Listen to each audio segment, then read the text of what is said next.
Welcome to Thrive Deeper, the show based on the Thrive Bible reading guides. This is an ongoing conversation about God's Word with Thrive author, Dr. Matthew Jacoby. Good morning, Matt. Bright and early on a Saturday morning. Morning. And back into Thrive Deeper, our fortnightly deep dive. Listeners, great to have you with us. We are continuing. In fact, we're going to close out the book of Deuteronomy today, picking up from chapter 16 through to chapter 34, the end of it. This section kind of forms the second major half of Deuteronomy, and it sort of completes Moses' covenant address to Israel on the plains of Moab.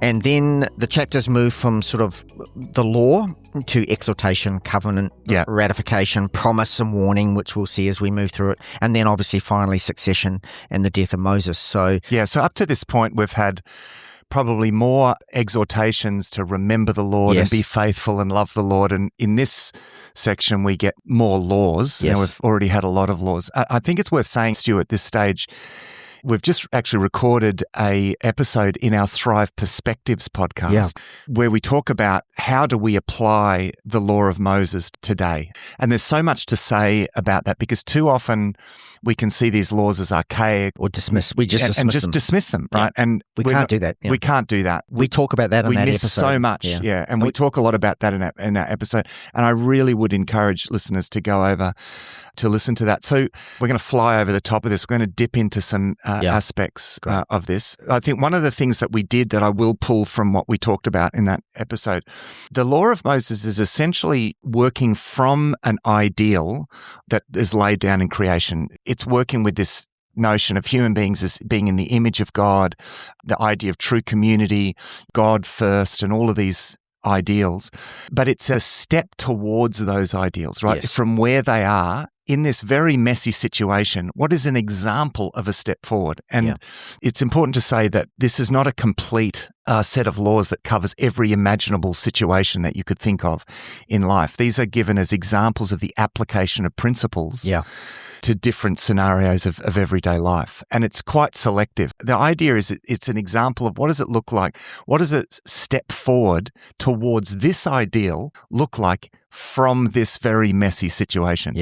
So we're going to look at some of these laws and it's going to seem a long way from the ideal still. And that's okay because this is about taking a big step forward in a messy situation. How do you make the best of that messy situation in a direction that moves a bit further towards that ideal? Yeah, it's great. The other thing I'd really encourage listeners to note as we work through this, because it was really evident to me, is we read this in the context of our current culture and civil laws and things. We don't realize that this is where that came from. That's right. At this time, this is really countercultural. Things like two witnesses. What? Two witnesses? And we're kind of going, well, yeah, that makes sense. But it only makes sense because it was first said here.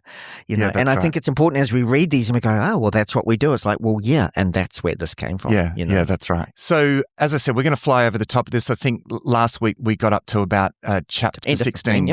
The first, I think, in chapter 17, Stu, the first like this countercultural moment, and a lot of these laws, they jump into topics or they choose topics that are of particular concern and that are particularly unlike the other nations. So one example of this is instructions for the king in chapter 17. Yes. So when you enter the land the Lord your God has given you and taken possession and settled in it, and you say, let us set a king over us like all the other nations around us, which happens, right? That's going to happen. I mean, and God knows that that's going to happen. And the problem there is like all the other nations around us, right? So this is a response to that. So you're going to want a king because that's going to feel secure and so forth. And God certainly has already promised to Abraham that kings will come from him. So that's still within God's purpose. However, he's not to be like the other nations around. And this is where it gets countercultural. So it says, be sure to appoint over you a king the Lord your God chooses. Okay. So it's not just a matter of lineage or qualification or the most powerful person. Exactly. It has to be someone who is chosen by God. Do not place a foreigner over you, one who is an Israelite. The king, moreover, get this, verse 16 of chapter 17. The king, moreover, must not acquire great numbers of horses for himself or make the people return to Egypt to get more of them, for the Lord God has told you, you are not to go back that way again. it's almost a sense of that going that way with kingship is essentially you becoming like Pharaoh. Yes. And of course, in this time, the pharaohs were the great model of what a great king looks like. That's right. And one of the things that every great king had was lots and lots of horses. And wives, actually. But anyway, we come to that too. That's right. They were very wealthy. They had to have lots and lots of wealth because they had to sustain, armies and build a, sense of their glory and whatever. They had to have lots of horses and lots of wives because the wives all represented foreign nations, like foreign alliances and stuff. Yeah. Alliances. Yeah. So these are all of the things which marked off a successful king in the ancient world. This says, don't do that. Yeah. So he must not acquire great numbers of horses. Verse 17, he must not take many wives or his heart will be led astray. And he must not accumulate large amounts of silver and gold. Well, who wants to be king? Not me. Right. Exactly. So, and then when he takes the throne of his kingdom, he is to write for himself on a scroll a copy of this law. It goes on to say he's to memorize, he's to obey it. Now, in the ancient world, again, kings were lawgivers, but they were not under the law. So in all of these ways, it's countercultural. It's completely countercultural. Yeah. It's quite remarkable. And making them write it out, in a sense, is like just a reminder, this is what you're not to do. Yeah, exactly. Yeah. The other thing, if we scoot forwards a little bit, that is equally countercultural, and it's easy for us to miss this. This is an example of what you said, Stu, where we think, but it makes sense to us that, for example, occult practices are bad. Okay, so we're in chapter 18 now? Yeah. So if you're a Christian, engaging in occult practices, just automatically, we just think, of course you don't do that. Yeah. Now, for them, it is in no wise inconsistent with the worship of Yahweh to engage in occult practices. Yes. In fact, and it's so difficult for us to imagine an ancient world context where everything in life was about interacting with the gods, with spiritual forces, and you would never go into battle without consulting the omens. Yep. You would always have amulets. You would always have, it's constant little things throughout even your day, all right? That, before you plowed your field, you did little rituals of whatever, or there was just constant rituals throughout the day. So it almost ingrained, almost a form of ingrained religious obsessive compulsive disorder. If we can imagine it in that way, I'm just trying to get a sense of how people were. So to not do those things was very abnormal for people, and they would have felt very insecure. Yes. What I'm to go. We don't need rain for the next crop season. Yeah. I don't need to go and dance this dance and pray to that's this. Right. Yeah. Yeah. But we do need rain. And so you're asking me to trust Yahweh and not go to, why don't I hedge my bets and pray to Yahweh, which is what you were saying before. It was not incongruent for them to decide they'll have both, but bet each way in a sense. Yeah, that's right. And God's saying, no. Exactly. So verse 9 of chapter 18, Stu says, when you enter the land the Lord your God is giving you, do not learn to imitate the detestable ways of the nations there. Because in Egypt, the Egyptians had their ways of doing all of those things, okay? And the Canaanites have their ways of doing all of those things. And the likelihood is that they're just going to adapt because you have to also do it locally because it's the local spirits that you need to, fear and respect. That's what the tendency is going to be. So let no one be found among you. This is interesting that it begins here. Let no one be found among you who sacrifices their son or daughter in the fire. Now, of course, we read that thing. Why would you even need to say that? Well, it's clearly it was common. It was actually very common. We know Manasseh, king of Judah, in a future age, he is going to do that. Jephthah effectively does that when Jephthah talks about sacrificing the first thing that comes out of his house. Yeah. He knows that it's going to be his daughter. So he's bargaining with child sacrifice there. Bargaining with the gods using child sacrifice. Enormously common, unfortunately, in the ancient world. And the fact that it's probably first in the list tells you how common it is. Because normally if something's in common, you might add it at the end and kind of go, and also don't do this. But this is right at the start of the list. Yeah, that's right. And it goes on. Let no one be found among you who practice divination or sorcery, interprets omens, engaged in witchcraft, casts spells, or who is a medium or spirit, or who consults the dead. Again, we read this thinking, oh man, they're really extreme forms of behavior. In those times, they were very common forms of behavior. And that's what we need to understand from that. So they're not to do that. moving on, one of the other concerns, of course, remember this is Moses' last speech, of course, just let's get our historical context here. Moses has been told, You're not going to enter the land, your time's nearly up. He's 120 years old. That's probably a round figure. Yeah. He's 120 years old. And the concern is, man, this people, how are they going to hear from God? And so he remembering this is a second and third generation, so they weren't there right at the start to witness God's amazing miracle of getting them out of Egypt. So he's trying to make sure this next generation understands who Yahweh is. Yeah, that's right. Now, this follows hard on the heels of those instructions against divination. Yeah. Because the question is, the temptation is going to be, if Moses isn't here, how are we going to discern God's will? Yes. Well, they will automatically go to divination. So basically what he's saying here is, no, don't do that. Verse 14 of chapter 18, the nations you will dispossess, listen to those who practice sorcery or divination. But as for you, the Lord your God has not permitted you to do so. Okay. The Lord your God will raise up for you a prophet like me from among you, from your fellow Israelites. You must listen to him. For this is what you asked the Lord your God at Horeb. You know, we don't want to hear from God directly. That was a sort of concession that God made. Human beings essentially wanted to keep some kind of sort of distance in a way. The function of prophets, they had this kind of mediatorial sort of role, which of course under a new covenant, you know, Jesus essentially is the ultimate prophet. And you could, in a sense, see the ultimate fulfillment of this in Jesus as the ultimate prophet who comes. He's obviously much more than a prophet. Yes.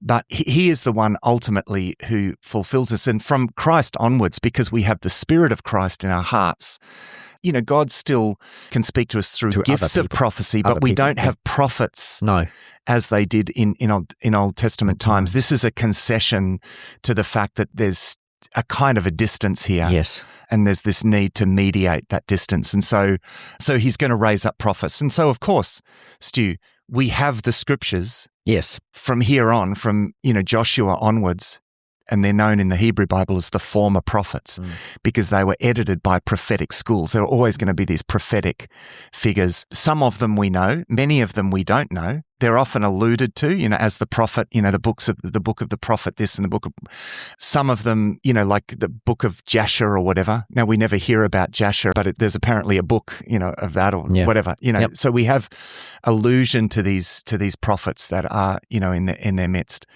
But of course, we have Samuel. You know, Samuel turns up, and you know, from there, you know, people like Nathan, and then of course you have Elijah and Elisha and Isaiah and Jeremiah and so on. Okay. They ask a valid question though. Verse 21. You may say to yourself, "How can we recognize a message the Lord has not spoken?" Yeah, that's good. Yeah. When a prophet speaks in the Lord's name and the message does not come true or is not fulfilled, that is a message the Lord has not spoken. The prophet has spoken it presumptuously. Do not be afraid of him. Yeah, so and the penalty, it's a death penalty for false prophecy. And there's a simple sort of test for a prophet. If what they say doesn't come about, then they're a false prophet. Yeah. You know, look, Stu, when you look at the prophets and what they went through, I mean, think about all the stories of the prophets. This is not a role, there was no money in it, and there was not to be, you know, so this is not a role that you would want. They all went through terrible things. There's a pretty good test here for prophets. The reason we have the books in the Bible that we do is because they were all tested. The prophets. Yes. You know, like the reason we have the prophet Isaiah is because a whole lot of predictions were made in that came true even within the lifetime of the people then. Yes. And then the next generation, they continue to come. Their prophecies continue to be fulfilled. And so there's a sense that but even similar, these guys were on it. Yeah, and even with some of those prophets, and even to some degree with Jesus as well, we see these simple things which were in a sense to illustrate that I am a true prophet. Like when Jesus said, "You'll hear the crow 3 times." Yeah. Well, there's nothing significant about the crow or it crowing 3 times, but it's to say what I've been telling you. Yeah. I'm a legit prophet because it happened. Exactly. Yeah. Before you'll deny me 3 times before that. Yeah. So as you said, moving forwards, Stu, you made a point about the witnesses. We do, you know, we have something on that. Again, we read this and think, la-di-da. Well, that makes sense. Yeah, it just makes sense. But again, against the background of the ancient world, you know, this is doing something pretty significant. And it would have been the most powerful person or the person with the most money who was believed, not Yeah. based on evidence or Yeah. two witnesses, which is why this was put in place. Often divination was used as well. Right. To discern. Yeah, to discern this sort of thing. Yeah. Or kind of various ordeals or whatever. Okay, so, talk about countercultural things. In chapter 20, there are rules for going to war. Now, God doesn't like war. But it's just a fact, right? It's just like this is going to be a part of life. And the first instruction is do not be afraid, right? When you go to war against your enemies and you see horses and chariots and an army greater than yours, which is invariably going to be the case because they're not allowed to have horses and chariots, right? So don't be afraid. The Lord is going to fight for you. So that's sort of the background, right? So one of the first instructions is that the officers, before they go into war, so there's no conscription, there's no one's forced to go. If you've built a home, the officer is to say, the commander of the army say, if you've just built a home and you want to go, dedicate it. Yeah, and not lived in it, you go home. You need to go home and enjoy your house. Have you just got married? Go home. At least for a year. Be with your wife. Anyway. At least for a year. Go home, be with your wife. There's so many. Have you planted a new vineyard? That would go home, off you go. You'd think they'd be doing the opposite, right? And then this one, Stu. Yeah. Is anyone afraid? Verse 8. Then the officer shall add, is anyone afraid or faint-hearted? Let him go home so that his fellow soldiers will not become disheartened. So about now there's 3 people left. Yeah. Exactly. Yeah, it's a little bit like with Gideon, there's thousands in his army. And God says, there's too many people. There's too many here for you to win against against your enemy. And so it ends up with 300. And that's so that God can show his might and power and we don't get in our heads that it was us. Yeah, that's right. Crazy. So we have here also an example of the famous, what's known as the harem command. The principle of harem is probably one of the more difficult ones for us. This is at the end of chapter 20, Stu. So when they march against cities, and again, it's not that God wants people going to war, but it's, again, remember, this is the step in the right direction. So don't go and attack a city until you give them the offer of peace. Yes, okay? I saw that. There's got to be an offer of peace. And okay, if they don't, then lay siege to the city and so forth. But there's a special command for the Canaanites in the land that they are to possess. And the reason for this is given in Genesis chapter 15. In Genesis chapter 15, God says to Abraham, I'm going to bring you back to this place in the 4th and 5th generation. Your descendants are going to come back here. Because, he says, because the sin of the Amorites, the people in that land, has not yet reached its full measure. In other words, there's going to come a point where the sin of this people in the land is going to reach its full measure. Yep. So we talked about the divination and all of the witchcraft and all of those occults. Now that has a particularly strong hold. And it's interesting to note here that of all places that God chose to bring his people, he chose the darkest, most entrenched in demonic forms of worship, the place that was most entrenched in that, probably anywhere. Right? Yes. So he takes them to the worst place in the world for that. And we did talk in the last episode about whether that was Satan's strategy. Oh, we'll see about that, in terms of God saying, I'm going to give you this land. And of course, God knew that potentially that was going to happen. So Satan sows as much into that land to try to thwart God's promise. So essentially, this is a one-off moment. There are 3 kind of moments of judgment in the scripture, depicted in scripture: the flood, the conquest, and the second coming of Christ. 3 unique moments of judgment, and they all link to each other. One's at the beginning. It's essentially against the backdrop of judgment. Then we have God's plan of grace, and that's where the story of the Bible begins, of course, in Genesis chapter 12, after the flood. You've got the end, of course, which is the final judgment. The importance of the conquest is that it stands as a sort of prefiguration. It's a reminder of the flood. Happened. Or even what happened in Eden where... Yeah, that's right. Yeah, so in a sense, the land, and it's important to understand the role of the land and them taking the land. This is a sort of provisional new Eden. Yes. And so this holiness principle is applied here. And this is the kind of thought well behind this. So first of all, this is an act of judgment, okay, that prefigures the final judgment.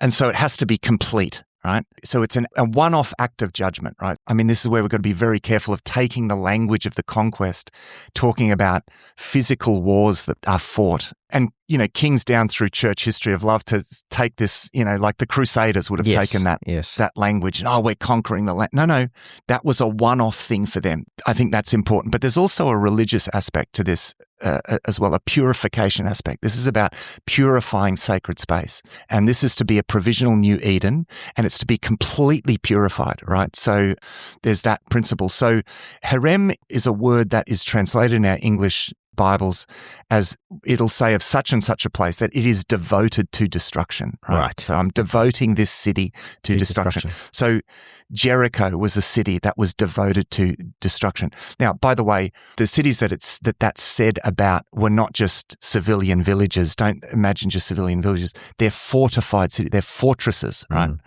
So they're army centers, basically. Yep. And because they're the holdouts, they're the ones that guard the land and stop the invasion. So God says, I'm devoting this city to destruction. Now, most of the commands about the land are not about going in and killing everyone, are about driving people out. Yes. Okay. So it's the driving out that's the main thing. This is not about killing people. This is about purification. Purifying the land, and also it's a kind of a preemptive, this sort of preemptive spiritual kind of thing, ensuring that what happened in the Garden of Eden doesn't happen again in the land. Now, of course, this is in the book of Judges kind of vindicates this command because they compromise on this. Totally. They don't drive all the people out. They make treaties with the people, which, as you said, you're allowed to do that with foreign nations, but you're not to do that with people in the land. Well, they do, and they go through cycles of oppression. The people in the land oppress them again and again. They are going to suffer so much from this people, and most importantly, they're going to be led astray again and again and again by the people in this land. So that's what's behind that. So I know it's hard, but this is messy business, right? We're dealing with a very messy situation here. Now, as we move along, another interesting example, Stu, of what does a step forward look like? Let me read you this law, and this is in Deuteronomy 21 from verse 10. Okay. When you go to war against your enemies and the Lord your God delivers them into your hands and you take captives, if you notice among the captives a beautiful woman and attracted to her, you may take her as your wife. Bring her into your house and have her shave her head, trim her nails, and put aside the clothes she was wearing when captured. After she has lived in your house and mourned her father and mother a full month, then you may go to her and be her husband, and she shall be your wife. If you are not pleased with her, let her go wherever she wishes. You must not sell her or treat her as a slave, since you have dishonored her. Now, straight away, a cynical approach to this is say, this is kind of institutionalized rape or sex slavery almost, or whatever. That's right. Actually, I mean, and I know it's hard for us to grasp it, but this is actually a very counterculture and very unique example of a protection for captive women. Yes. Now, of course, everywhere else it was open slather. Everywhere else it was open slather. This is actually a unique protection for captive women. So first of all, she's not allowed to just be your sex slave. She has to have the full rights as a wife of a wife, and you have to wait a month. Yeah, so she has to go grieve. Has to be allowed all of her grieving rights. It's to go through all of the standard, marriage process. Now, we're not given much information about that, but she's accorded the full rights of an Israelite wife. Yes. I mean, so and Israelite women were given far more rights than women in the ancient Near East were, right? So that for a start. So it's basically saying, if you're not willing to treat her properly, then let her go. Yes. But what you must certainly not do is you must not sell her or treat her as a slave, right? Because selling human beings is forbidden in the law of Moses. You do not sell human beings. Right? It actually does not support what we think of when we think of slavery. We think of slave trade. Yes. The law of Moses outlaws slave trade. So what's called man stealing or kidnapping, people and selling them on, that's out of the question. So again, remember, this is all about a step in the right direction. It doesn't get rid of all the problems, but it's a massive step forward from where pretty much all of the ancient Near East is. So we have another one that perhaps, as people are reading through this, I'm sort of dipping into the ones that, it's good. Perhaps would shock us. Here's another one. If someone, this is again in chapter 21. If someone has a stubborn and rebellious son who does not obey his father and mother and will not listen to them when they discipline him, his father and mother shall take hold of him and bring him to the elders of the gate of the town. They shall say to the elders, this son of ours is stubborn and rebellious. He will not obey us. He is a glutton and a drunkard. So he's an adult. Okay. Yeah. Then all the men of his town are to stone him to death. You must purge the evil from among you. All Israel will hear of it and be afraid. Okay. Now, this creates an allowance, right? So this is an absolute last resort. Now, we're not talking about just a rebellious son that, just doesn't do what you say one day and so, or that disobeys you and so you take him and stone him. This is a rebellious son that is going to basically take the whole family inheritance and take that in a direction, basically ruin a whole family, right? You're talking about, and which is, it's why it's a rebellious son. Like it doesn't say it's a rebellious daughter. Yes. Okay. Rebellious son is protecting basically the whole family, because if this young man doesn't get his act together, he's going to ruin a whole family, potentially a whole clan. And so this is a very, very serious issue. See, we think isolated households, yes, and just someone misbehaving, that's got nothing to do with that. As I said, this is about communal responsibility. This is about communal responsibility and the potential ruin of a whole household. And yet, this is a last resort. Parents don't have to do this, and whether it's when they're reached to the point where they realise it's putting everything at risk, and they just can't do anything about it. And whether this was ever enacted, even the fact that it could be, it was a deterrent. That's right. And again, pointing back to the 10 Commandments, honour thy mother and thy father. Yeah, that's right. In Deuteronomy, we have lots of lists of various laws, and here we get a little bit more details, Stu, but I'm just going to pull some examples out of this if I can. In 22 verse 5, it says, a woman must not wear men's clothing, nor a man wear women's clothing, for the Lord your God detests anyone who does this.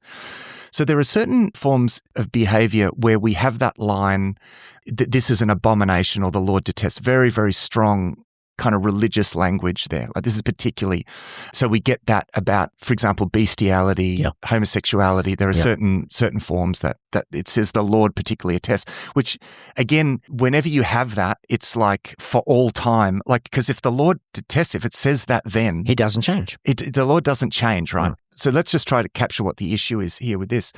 The issue is about protecting creation distinctions. One of the key issues is the God's issue of order, of God's order. And men are men, women are women, and we need to protect that distinction, that binary. Now, I understand that there are situations in which psychologically a man might feel like a woman might feel like a man, or, it's not denying, and we should always have compassion on the issues, issues like, gender dysphoria and these sorts of things.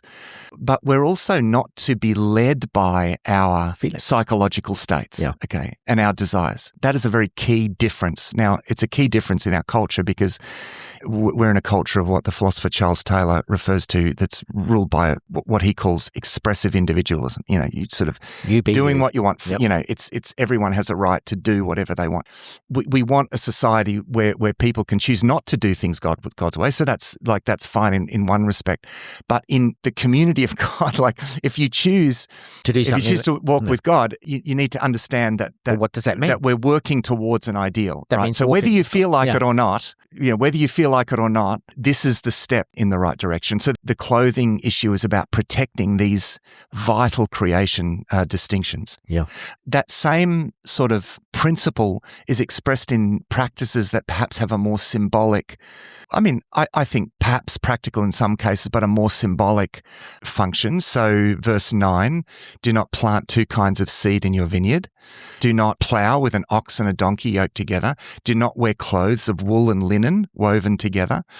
So these laws that prohibit the mixing of fabrics, the mixing of seeds, that has a more symbolic element, because they're to be continually reminded of this principle of keeping set apart vital distinctions in place. And for them as a people being set apart. That's right. Yeah, that's the purpose of that. We have also in chapter 22, we have all sorts of laws about marriage violations. Now, a key question to ask in this, we need to ask the question, who is being protected and whose powers are being limited? In this culture that we're reading about. Yeah. Because often we read these laws, so a man marries a woman and decides, I don't like this woman, and decides to accuse her of something. Of something, right?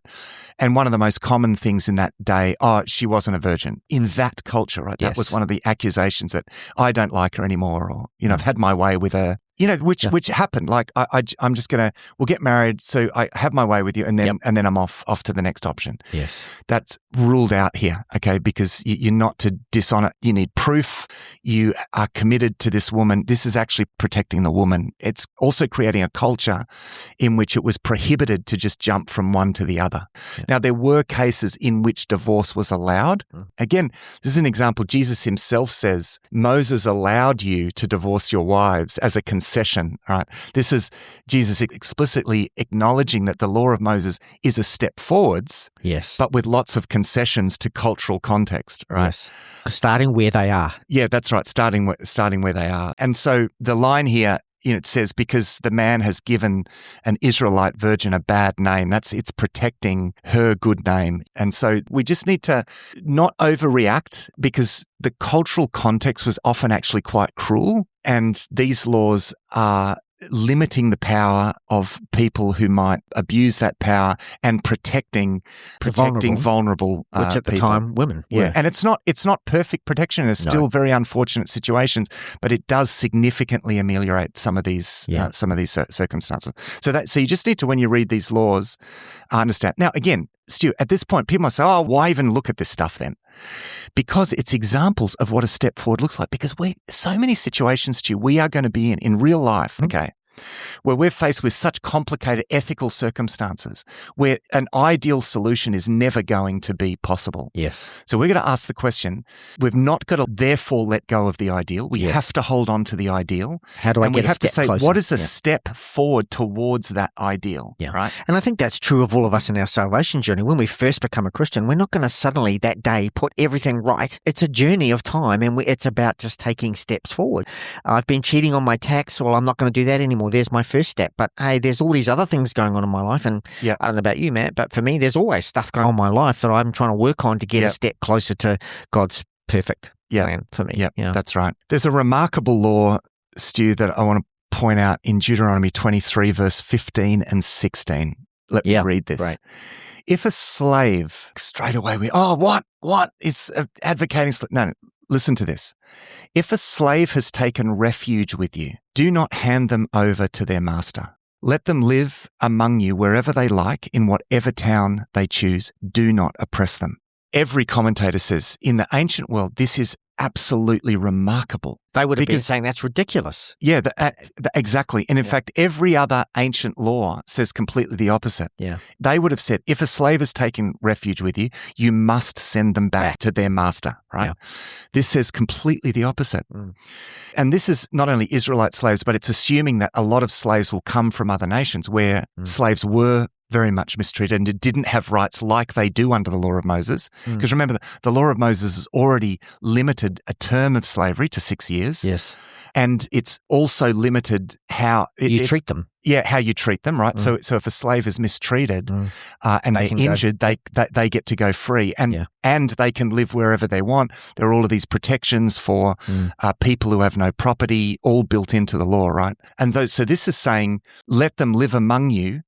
Essentially, he's saying to this people, it's an amazing vision of this part of the world where slaves can go and be treated well and looked after. And it doesn't even say you can have him as your slave. No, it doesn't say that. You can't just say, well, he's escaped someone else, so, oh, my win, he's my slave now. No. It says just let him live wherever he wants and do not mistreat him. So it's like he's essentially a free man. Yeah, that's right. Another little law here, because we're still working through just examples here, I think great examples of the sort of nature of the Mosaic law. And I love this one in 23 verse 24. If you enter your neighbor's vineyard, you may eat all the grapes you want, but do not put any in your basket. Yeah. So just what you can eat. I love that. That's what I say to my kids when they were young and they were going to, a buffet or something, and they'd, that's right. You can't take 15 desserts. Just take what you can eat. It's obviously, so theft is a big issue. So you're not allowed to steal, right? Yeah. However, it's wanting to allow for the fact, traveling, for example, you're traveling and you need food. You can't or someone's stockpile poor, from someone right? else's. Yeah. Someone's poor. Yeah. Okay, the poor have They can come and grab They some can grapes. come and they can take as much as they can eat and then move on, right? But you're not allowed to hoard it up in a basket. Once you do that, that's theft. Yeah, it's such a, it's actually a beautiful moment here in the law of Moses. And then we have lots of, right through here. I mean, the emphasis on justice and protection of the poor and the widow and the alien and the oppressed. A lot of emphasis on protection of the foreigners, Stu. Yeah. So, verse 14, do not take advantage of a hired worker who is poor and needy, right? Don't leverage their poverty, right, for your own sake. Verse 17, do not deprive the foreigner or the fatherless of justice, or take the cloak of the widow as a pledge, right? When you are harvesting in your field, I'm just skipping through some examples. When you're harvesting in your field and you overlook a sheaf, do not go back to get it. So moving from the one about the basket and taking, what about when you're harvesting? Deliberately leave stuff for the poor. Actually deliberately leave some, okay? As it says here, leave it for the foreigner, the fatherless, the widow, right? See, this is a place where people from other countries who are poor and destitute, if they come here, they'll find that they'll be looked after. Yeah. We want this to be a community where foreign slaves, impoverished people, that they can come here and we've got something for them. We can look after them. And in a sense, it's not just abstract justice, it's actually embodied in the way they live their lives. In chapter 25, another example, another interesting law here, when people have a dispute and they take it to court and the judges will decide the case, acquitting the innocent and condemning the guilty is always a big emphasis on that. Yeah. If the guilty person deserves to be beaten, the judge shall. Now, again, if it's like given that this is the case, okay, and remember, we made this point in our Thrive Perspectives episode where we go into a little bit in the context of punishments, right? One of the things, this is also a civil law, right? Yes. So there has to be deterrence. Yeah. And it has to be intelligible at that time. There've been nomads, right? And So they don't build jails. Yeah, so they don't build jails, at least not yet. Yes. So it's just recognizing that there are times where corporal punishment is going to be necessary. Now, what this is doing is limiting that. So again, this is about limiting powers. So it says here, if the guilty person deserves to be beaten, the judge shall make them lie down and have them flogged in his presence. That's the emphasis here. In his presence. They're not taken off to some place and mistreated without any boundaries. Yes. Okay. The judge has to be present and It has to be appropriate for the crime. And no verse more 3, but than. the judge must not impose more than 40 lashes. And he has to be there to make sure that it's not excessive, because it says, if the guilty party is flogged more than that, your fellow Israelite will be degraded in your eyes. Okay, so you do not degrade people in that way. Okay, so this is putting a limitation, and we're in an ancient world context where invariably the sort of punishments, the most terrible forms of punishment, prolonged punishment in the ancient world that I hardly, that I'm not even going to mention. So this is limiting that. Okay, so remember, we're taking a big step forward. Yeah, and I know we have difficulty with some of these punishments, but if you imagine today, if we took away prisons and we had to find a deterrent, what is there left? Yeah. I mean, they don't have money there. It's not like you can just get them to pay a fine, although that would have happened. But, you've got to have a deterrent. Otherwise, everything just goes downhill very quickly. Yeah, that's right. Here, interesting, love this law in verse 4. Do not muzzle the ox while it's treading out the grain. Yeah, it's an odd place to have that one, isn't it? Animals are protected under the law as well. Like, this is care for your animals. So there's a principle here, and the principle is that the worker deserves his due. Because if you muzzle an ox, it can't eat while it's treading the grain. Yeah, that's right. So it's doing all the work, but getting nothing for it. Exactly. Yeah. And that's a problem under the law of Moses. And in God's sight, that same principle of justice applies not just to humans, but to animals. Yeah. That's an interesting moment here as well. Okay, we have stuff about accurate scales and measures. Again, God detests dishonesty. The very strong language is used there. There's a lot of emphasis again here, Stu, just to finish off the laws. Probably the last thing I'd say is the emphasis on first fruits and tithes. When you come into the land and your first crops in the land, give a tithe of the first fruits of the soil to God as a gesture that all of this comes from you, right? And so this kind of circles back to thee. Remember. There are all of these ways and forms that are going to help people to always remember that God is giving you this. So from here, Stu, we move to the great decision, right? So this is a new generation, and they're being confronted with a decision. So he's given the law. So we're in chapter 27 now, or thereabouts? From chapter 27 on, Yep. They've been given the law, and now it's for them to choose. So here are the two trees, Stu. Yes. Here are the two trees again, the same choice that Adam and Eve were given, that the previous generation were given at Mount Sinai, right? Are you willing? Is this like choose? Now you get to choose, right? Here too, we have not only the choices given, but the consequences of their choice. So you get to choose between effectively blessing and curse. Right? Now, it's not about if you choose the right thing, you'll be rewarded. If you choose the wrong thing, you'll be punished. And the important principle here is that choosing the right thing is its own reward. Yes. Choosing the wrong thing is its own punishment. Because it's not like God's choose a relationship with me or I'll send you to hell. No, hell is actually living without God. As C.S. Lewis makes this point in his book, The Great Divorce, that hell actually is choosing to live eternity without God. Not only without God, but in enmity with in a relationship enmity with God. So we have this choice is given. They're going to enact, when they get into the land, they're going to enact a ceremony. We're going to stand on two mountaintops, and declare blessings and curses.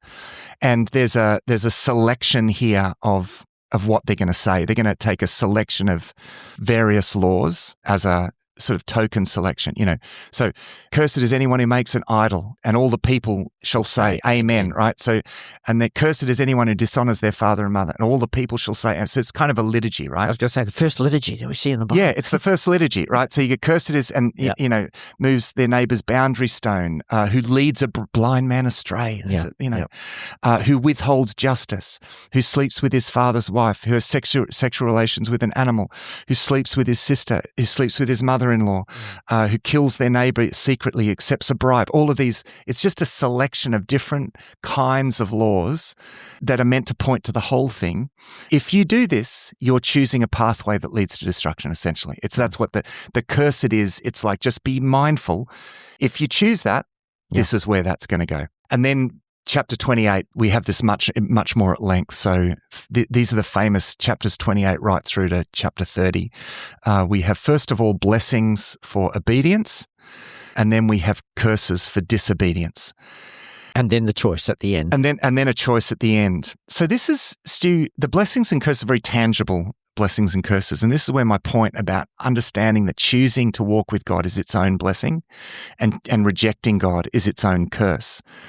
But this people in its infancy, they have to learn the association, right? So it's a little bit like when we're young, there are deterrents, and like we discipline our children in order to teach them to associate for themselves. I mean, my mum doesn't reward me when I'm good anymore, and punish me when I'm bad. Because doing the right thing is a reward. That's right, exactly. But there is for a time that needs to be ingrained and taught. Yeah. And so what this is basically doing is associating different forms of tangible blessing, right? If you do this, I'm going to bless you, I'll reward you, right? To teach you the association between this, right? In the infancy of this nation. And if you do go your own way, I'm going to bring these curses upon you. And the idea is so that, basically God is saying, I'm going to do whatever it takes to turn you around. Whatever I have to do to you physically to save your souls, I'm going to do that. It's essentially, you know. Yep. And so it's important to see what's kind of happening there, because as we go on, and particularly later in history, one of the big problems, and we saw this in the book of Job, you see this in like Habakkuk, is struggling with, hang on, the evil people are prospering. Seem to prevail, and God's people are struggling. Are struggling, and this just doesn't seem right. Like, why aren't you punishing the weak? I mean, ultimately, the ultimate justice will be done. Yes. But not always necessarily in this. As this says, that there is a sense here that, yes, that there will be blessings and curses to kind of create this association. But that we do see later in history the prophets warning, so for example, the prophets of the northern kingdom, in the 8th century BC. 700s BC, they are constantly saying, because it was a time of great prosperity in the northern kingdom of Israel, and they all thought, we must be really righteous. We're doing the right things. No, you're not, right? No. No. So the association is not necessarily watertight, but the principle of if you go your own way, you're walking into curse. If you walk with God, that is a blessing. So lest we think that if I just do everything right, becoming a Christian is a ticket to wealth, health, and prosperity. Matt. I mean, in some sense. Well, it is in the things that matter the most. Yeah, it is not the things the world measures. Like, and yes, ultimately, that's right. there is a heavenly reward. I mean, Jesus talks about your reward being in heaven, right? Because he's saying to his people, look, this is going to be hard going. You could lose your possessions, you could lose your own life by being my disciple, and so. But relatively, but blessed are you if you're persecuted. So in the Beatitudes, he has to kind of speak to this. Because he, in a way, flips it upside down without losing the principle, because he's saying, okay, you're going to be persecuted, but it's not because you're being punished. Actually, blessed are you when people persecute you, right? For my sake. Yeah. And essentially what the Beatitudes are saying, because your reward is great. There is a reward, right? But it's not necessarily in this life. Yet, when we walk with God, we become more functional human beings. When we grow in our faith, we become more productive human beings. Yeah. We become wiser, but it's not about amassing. Life isn't about amassing blessings. Well, there's a purpose beyond ourselves at that point. That's the thing. Yeah, that's right. Chapter 30, before you move, I don't know whether you're up to there yet, but I was going to go chapter 30 because I think there's something really important here. God doesn't say if you walk away. He says when you do, because he knows they're going to. And he's saying no matter what you do, as you just said before, I'm going to find every possible way to draw you back. And he even talks about the fact that the people are going to be exiled, but he will draw them back. That's right. So he tells them beforehand, you are going to go astray. Yeah. God knows you'll go astray. Yeah. But know that when you do go astray, there's still an opportunity for you to repent. This is the prodigal son, right? Yes. If in that state of lostness, you come to your senses, repentance is a gift, right? It's a gift home, basically. Yeah. You have the gift to come back home and to recommit yourself. So that opportunity is given there beforehand. And so then we have the ultimatum, verse 15 of chapter 30.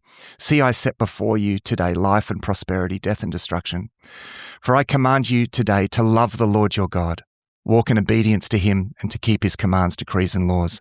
Then you will live and increase, and the Lord your God will bless you in the land you are entering to possess. Now, down in verse 19, now choose life so that you and your children may live, and that you may love the Lord your God, listen to his voice, and hold fast to him, for the Lord is your life. See, that's the association with blessing. Yeah. It's not if you follow the Lord, he will give you life. No, actually, he is your life. And the emphasis there again is on the heart. It's not just token obedience.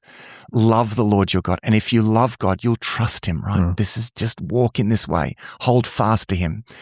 And the law is set out to be, as we've said many times, the rumble strips along the side of the road that tell you where you're veering off. We don't live by the law, tick, tick, tick, tick, the boxes.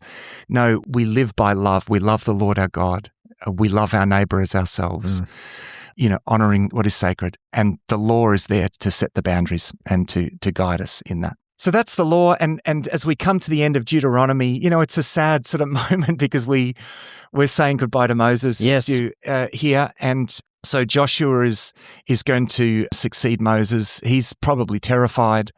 Great, right? Moses is gone. Now I have to lead the people in the land, but he's told, be strong and courageous, 3 times in this exhortation in the beginning of chapter 31, verse 6, be strong and courageous. Verse 7, be strong and courageous.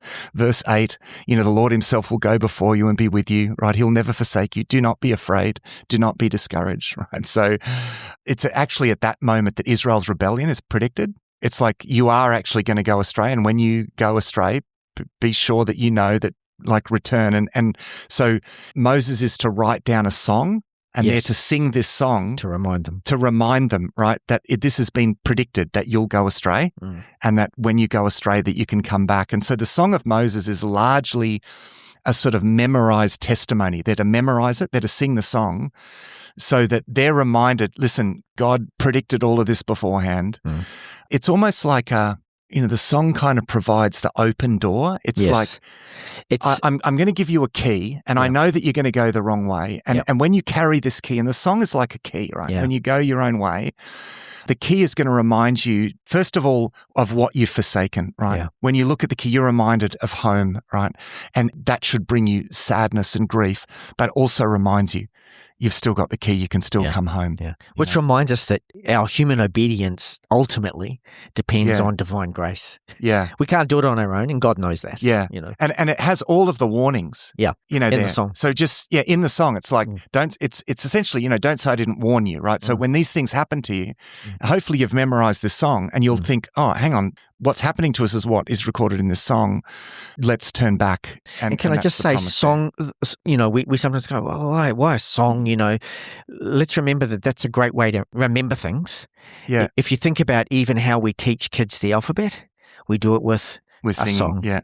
Because it ingrains it in our memory. And so that's why we'll see particularly through the Old Testament, before the written word was easily distributable to people, we'll see songs used a lot. Yeah.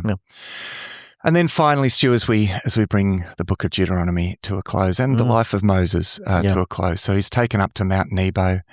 I've been on Mount Nebo, actually, Stu. I've stood at the top and reflected on Moses, looked out at the view across to the land of Israel and stood there and trying to imagine what Moses was thinking when he was standing there looking across.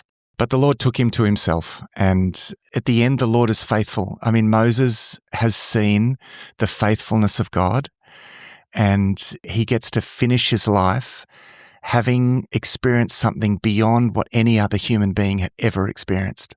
I know it's sad that he didn't enter the promised land, but as it says in verse 10, since then no prophet has risen like Moses, whom the Lord knew face to face. This is the last testimony, right? Yeah. Who did all the signs and wonders that he did. The Lord sent him to do. For no one has ever shown the mighty power, performed the awesome deeds that Moses did in the sight of Israel. No one, of course, until Jesus comes. And so, Moses is this link, and the New Testament is always keen to point out that one who has come, who is even greater than Moses, right? And can lead us into an experience of intimacy with God, an mediated only by Christ himself. We have the opportunity to receive the new heart of love for God and neighbor that is pictured here in the book of Deuteronomy. But we also have the opportunity through Christ to have this intimate relationship with God that Moses had. What a gift. Thanks for listening to this episode of Thrive Deeper. Our home on the internet is thrivetoday.tv. You can contact us, ask questions, see all our resources and much more at our website thrivetoday.tv. We really appreciate the questions and thoughts about what you're reading as we go through the Bible with Thrive. Until next time, our prayer is that these shows will inspire you to go deeper and thrive.